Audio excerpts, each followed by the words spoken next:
How are you?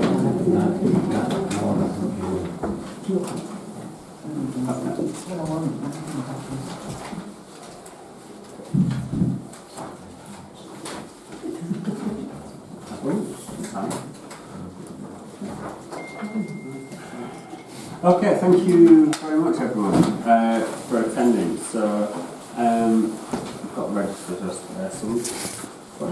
I'll just start with apologies. So I believe we've received apologies from Nathan and Ian for that prior engagement from work. So do we all approve those? Is that okay? Yeah, thank you very much. Okay, and I'll just go to the public session, which is bringing members of the public for comments or questions. Is there anyone who'd like to speak? I'll pass them comments. Yeah, go ahead. Hi everybody, thanks for the opportunity to speak. My name is Stuart Gormley and I'm speaking today as a trustee of the Low Ackworth Community Association and also as a resident of Station Road. So firstly, just like to briefly respond to the agenda item 183.2, which has been tabled by Councillor Susie Sharrett, which questions whether Low Ackworth Community Association is eligible to manage and run a viable community centre in Low Ackworth. Low Ackworth Community Association was created specifically to run a community centre, and that is exactly what the volunteers from the village have successfully done for more than 40 years. This is how most community centres across the country operate, through local volunteers and community associations. And we have a long and reliable track record for doing just that.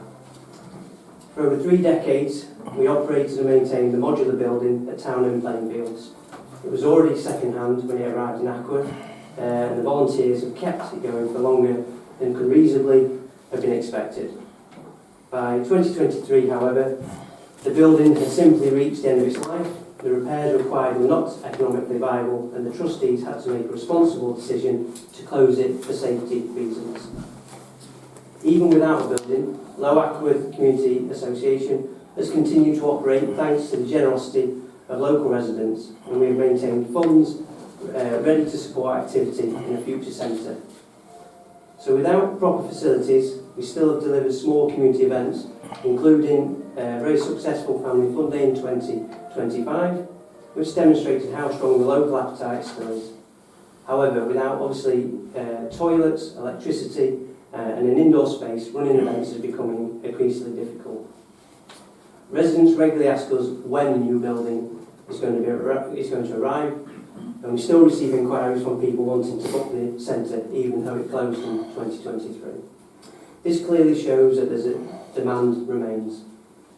Low Ackworth Community Association is confident that with a safe modern building we can continue to serve Low Ackworth for generations to come.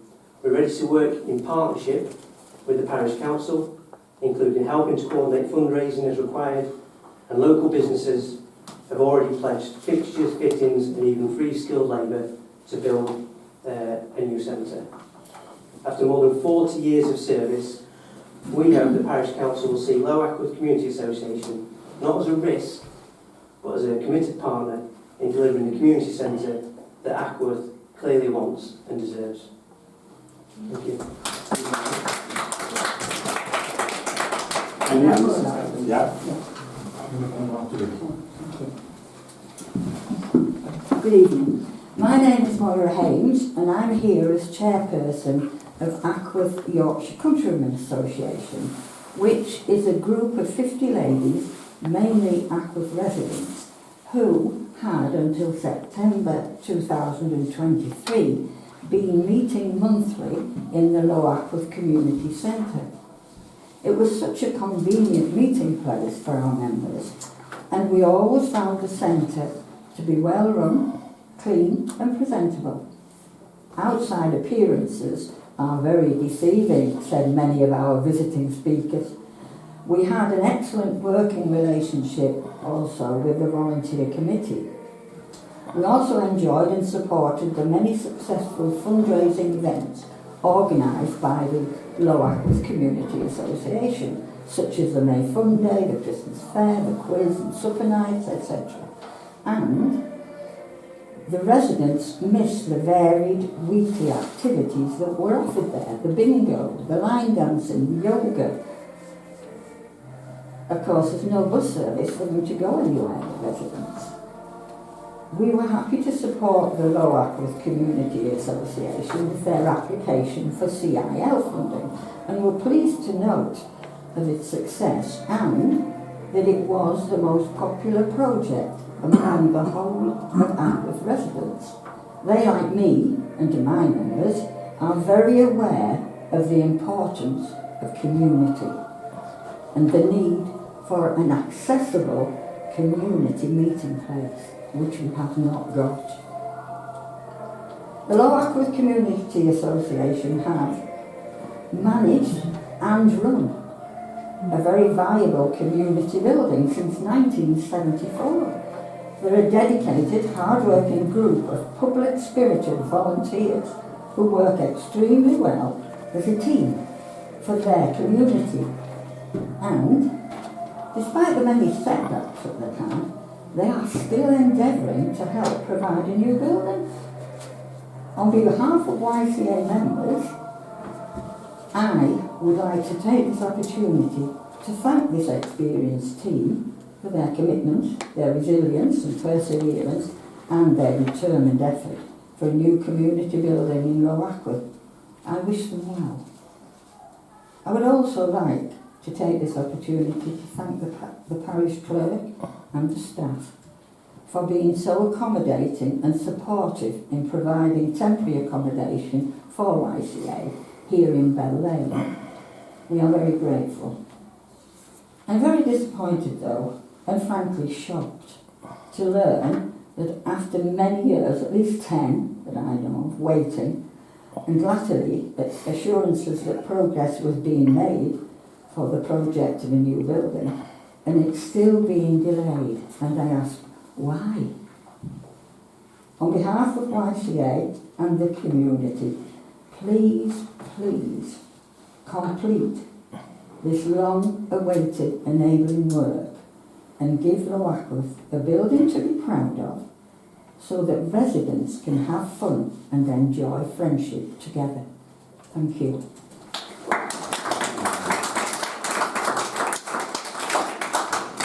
Thank you both for speaking on the Low Ackworth community building. Is there anyone else that'd like to speak? No? Okay. Again, thank you for those that have spoken. I'll just deal with a few agenda items and then I'm going to ask Council if we can maybe bring some of the motions forward, because it would seem that's what, but I'll address that when we get to it, okay, because that's what most people care about. So. Okay, so declarations of interest and dispensations, 169. To receive any declarations of interest not already declared under the Council's Code of Conduct or a member's register of disposable pecuniary interest on items on the agenda. For that agenda, there's none. So there's none for that one. To receive, consider and decide upon any written applications for dispensation for disclosable pecuniary interest. Yeah, I've got two, one from Councillor Bell and one from Councillor Nathan. Okay, thank you very much. Okay, so we've got two there, and this is specifically related, so for this agenda it will be relating to the two motions, so items so 183, so 183.1 and 183.2. So that brings us nice on to the next one, to grant any request for dispensation as appropriate. Are we happy to grant those disclosed? Are we happy to grant any request for dispensation as appropriate? Yeah. I'll take a show of hands then. So those in favour? So we've got 4. Those against?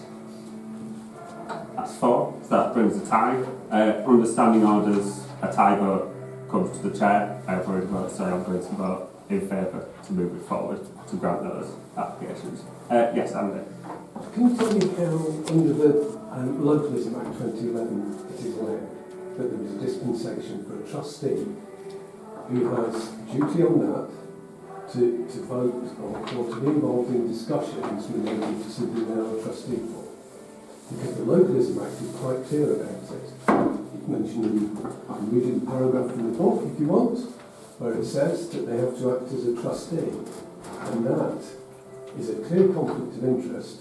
And we actually had somebody sat in the public section tonight who, when he was a parish councillor and a trustee, did leave the room when anything was discussed about Low Ackworth Community Association. And that's the way it should be done. So I'm just I'm just asking the question, how does it fit with the Localism Act and our code of conduct? So can I just check? Have we checked with YLCA on that? No, Or is it just specifically what I'm just No. mentioning. okay? Thank you. Sarah, yeah. We have just heard this and we voted to accept the dispensation.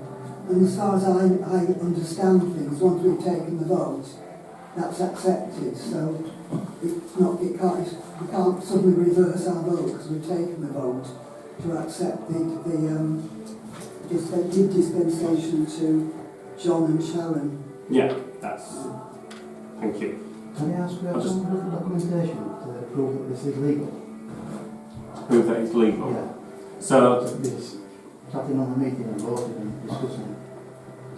I don't have that to hand at the moment. No. But So we're prepared to go ahead and we don't know. So my understanding is that they've declared dispensation, brought it forward, and there we go. And when we get to the items that are due to be discussed, I can readdress it. But at the moment, We've that's just been been declared. involved with the map and I'm not sure. So I'm dealing with the current declaration of interest. So therefore, we've received it. We've taken it on board. So even if it's not right, you're prepared to go ahead with it. It's all right. So are you saying I shouldn't go to item 170 then, which is to receive available reports from the following? Should I not go to No, I'm not right? saying. So we're not at the items which are affected yet. So thank you very much. We're moving on. Sarah. Sorry, Chair, if we're moving on, that's fine. Yeah. I'll might need to say what I've got to say later on. Yeah. Okay. So we're on to item 170, to receive available reports from the following. So District Council. So the only reports I've got, we've had the budget meeting at Wakefield Council, and that's all gone through. I was part of the group that proposed a different raising council tax, so it would be less. That's the main thing I can say. And there was like a different challenge that was put forward this time round as opposed to previous years in terms of the budget. So that's largely been what a lot of work's been done. And obviously there's ongoing casework, especially regarding roads. I'm sure everybody's got a grumble on that, so they're the main things that have come up. In terms of some of the local planning things that have been brought to my attention, I know that it seems to have gone quiet regarding the housing that affected the Rosalind Grove estate, and that seems to have gone quiet at the minute, so I don't know anything further on that, although I did press for a further update, but there isn't one as such. So that's my update as a district councillor. Have we got any problem policy from anyone else? No, thank you. Sorry, Chair, can I just, is there a set of standing orders somewhere down the table that I could just be shoved my way? We're just getting you some. Thank you very much. Thank you. Okay, so 170.2, Ackworth Parish Council representatives on outside bodies. Are there any Andy? Yeah, I went to the Ackworth United Charities meeting on 23rd of February.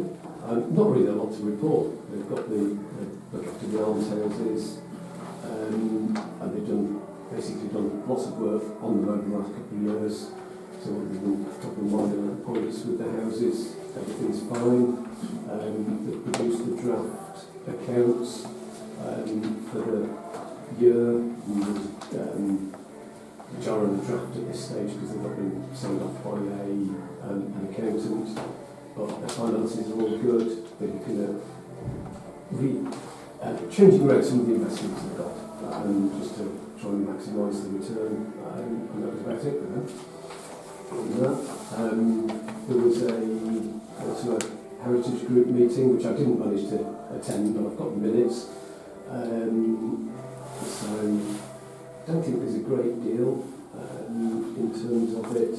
They've got concerns about the sale of Brown's Farm because of because it encompasses John Golly's family graveyard, so there's concerns about potential ongoing access to the site if the land is sold that they've got. I think that's really about all. They've got a good lineup of speakers for the year. This the one that was mentioned in this, so I don't know what the next one is in terms of that, but they're also trying to just make sure wider groups know about the talks, but they're contacting the schools and things like that in relation to it. Excellent, thank you very much. So the next one, I'll move on to to consider for approval of the minutes of the Parish Council meeting held on the 9th of February. It's a true and correct record.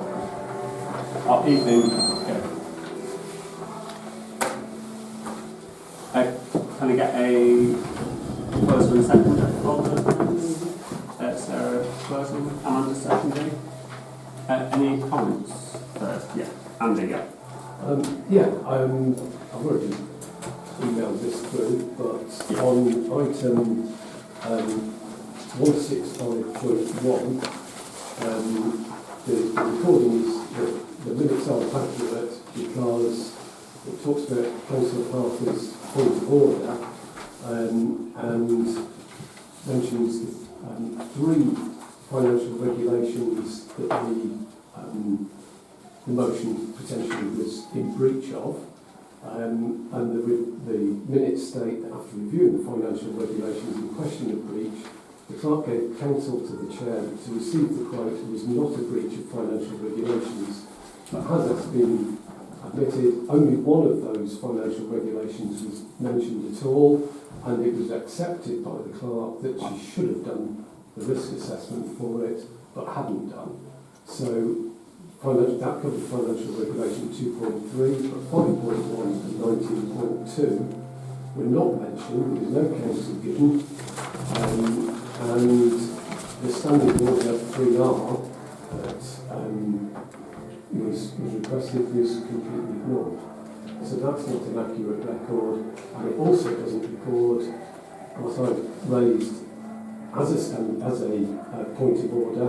Maybe didn't quite word it as appropriate as I should have done, but it was raised as a standing order about conflicts of interest that was also completely ignored and hadn't been lifted. So the minutes are not accurate on those points.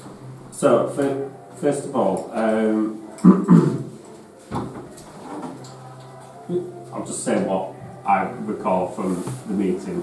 I remember receiving Councillor Parker's standing order, of which we were dealing with that, and then subsequently a discussion took place. Now, I'm not saying you're incorrect, but I certainly didn't hear it as a standing order, what you raised, and it might have been brought in, but the fact of the matter is the agenda item was to receive the quotation, and it was specifically said that it would be received and that there was no action to be taken and it would be deferred to another meeting in terms of the action. So in terms of how that affects anything, it's not a breach of anything as such. It's not a breach of any financial regulation or anything. We were just receiving the point of order asked for a vote, and there was no vote taken, and there was no. Because it was agreed that Stephen's point of order would be taken away and reviewed, of which my understanding is that further advice has been sought on that. And so the best course of action was to receive it, defer the item, which is what happened, and then further advice would be given to council. Sorry, Yeah, I'll just put it title. Yeah, what Andy's just mentioned there isn't strictly true. That the clerk at the meeting had said that she had omitted to do a risk assessment. She said she knows that one needs to be done, but it wasn't to be part of the item, which was literally to receive those things Sure. that you mentioned need to be done, but be done further down the line. Sure. Thank you. I'll bring Sarah in. Yes, as the same as the previous point that was raised, a decision was made, it was resolved at this stage with the plan meeting, the quote was received at this stage with the plan meeting and community centres working group to review further. So that's a decision made. We can't, by any amount of this discussion here, go back on that. We can't go back. We don't have processes and procedures in our standing orders to go back on business of previous meetings and change the decision. That's one point. Second point, I remember from my time as chair when we had a councillor who wanted every detail of everything that everybody said to everybody to be recorded in the minutes. And myself and the previous clerk took advice from Yorkshire Local Councils Association, and the advice was very clear that what is minuted are proposals made and decisions taken, and so